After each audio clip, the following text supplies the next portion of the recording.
Okay, so recently I've been going through a few little changes. And what I mean by that is in terms of content. The weekly reviews have really started to sort of grow a little bit tired on me by now. The thought of having an automatic time restraint put on a video every single week forcing me to sort of rush out a video, it's not sitting well with me anymore. However, Tower of God videos, I can't wait to make these every single week. They are some of my, if not my favourite videos to make right now.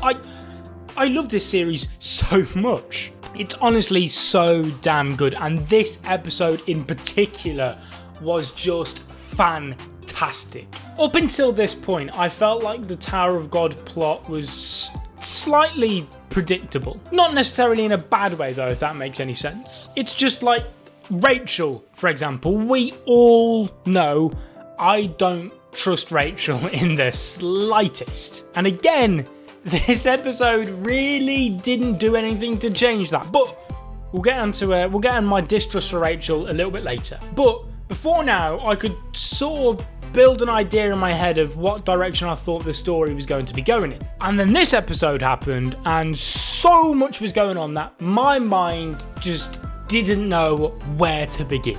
It was fantastic. I don't think there was a single dull moment in this episode at all. The music was great again. The art and animation style still captivates me, and I know that's an unpopular opinion. The amount of hate I see towards the art style and the animation is ridiculous, but honestly, I love it so much. It's so unique and fresh and different, and it really does suit Tower of God. Some Aguero backstory was also added in this episode, which adds on a little bit more to his character, creates a bit more mystery, and also explains and puts some context behind some of his personality that we'd seen in the last episode. We had a fantastic challenge as well. Such a simple concept that was, quite frankly, executed brilliantly in my opinion. When you can turn something so seemingly boring as just opening a door interesting,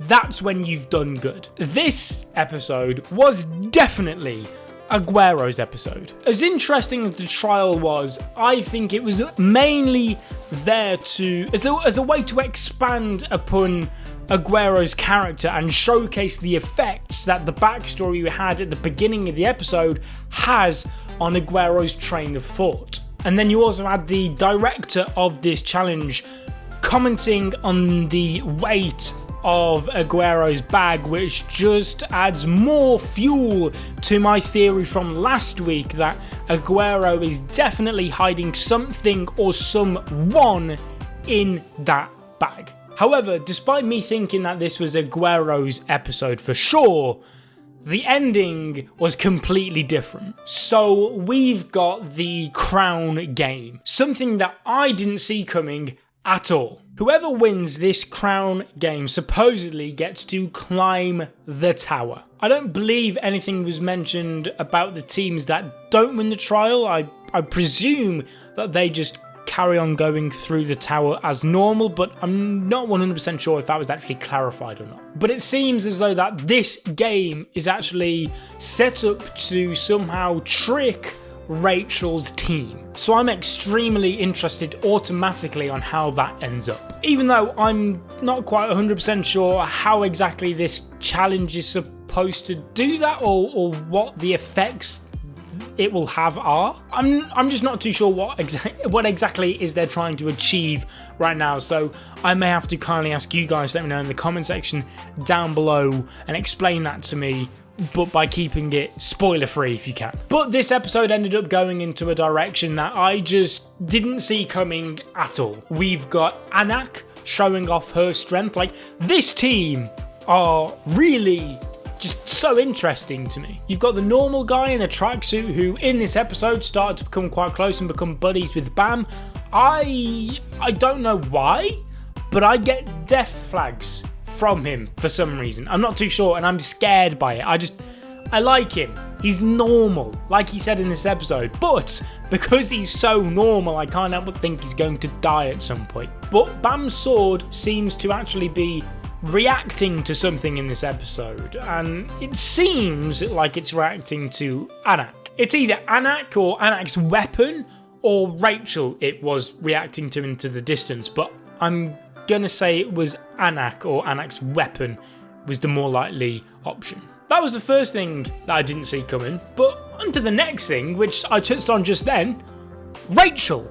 We've got Rachel right here, right now. Now, on today's episode of I Don't Trust Rachel, we see her and her team murder a shit ton of people. I mean, surely it's just obvious at this point. It's one of the most clear plot twists I've ever seen, and even though I know it's obvious that when she gets revealed to be some psychotic person, it's still gonna be insane. I know it is, and I can't wait for it, despite it being so obvious to me. But I just wasn't expecting Bam to be seeing her so soon, and it looks like he's gonna be going up against her in the next episode. So honestly, like I said, Tower of God content right now is my favourite. I can't wait for the next episode. I'm usually not someone who watches seasonal anime. It's not my type of thing. It's very, very rarely I stick on board to watch an anime every single week. But Tower of God, you've sucked me in. I'm addicted to the Tower of God content. And I believe it's only going to be 13 episodes long, which is... It's gutted. And I know people tell me to read the webtoon, but... Tower of God, it seems right now one of those anime which I will stick as an anime only. There's not many series that do that for me. Attack on Titan and JoJo's being the main two.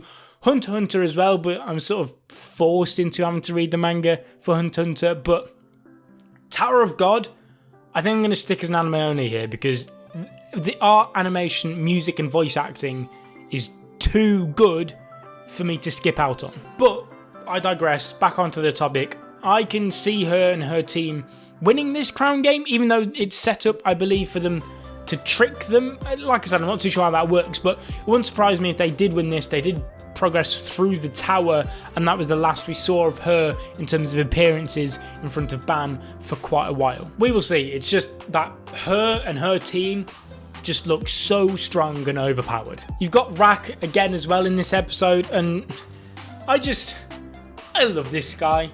He's amazing. I'm #1 Rak stan. Any of you Rak fan clubs out there, I'm joining you, okay? Rak is amazing. I love this dude so much. If this guy ever dies in the series, okay, just know that I'm going to be getting up, I'm going to be going, and I'm never coming back. I can't.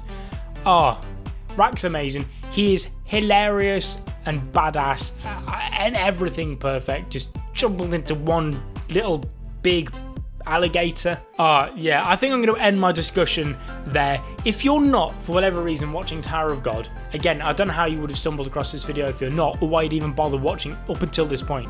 But if you're not, read it. I mean, watch it. I mean, you can read it as well, I suppose, but it is my must-watch anime of this season. 100%. I can't wait for more. Leave a like on this video if you enjoyed the episode, and also let me know in the comment section down below what you made of it. Subscribe if you're not already as well to be a member of the Senpai Squad, and I'll be seeing you guys in another video very, very soon. But until then, as always, peace.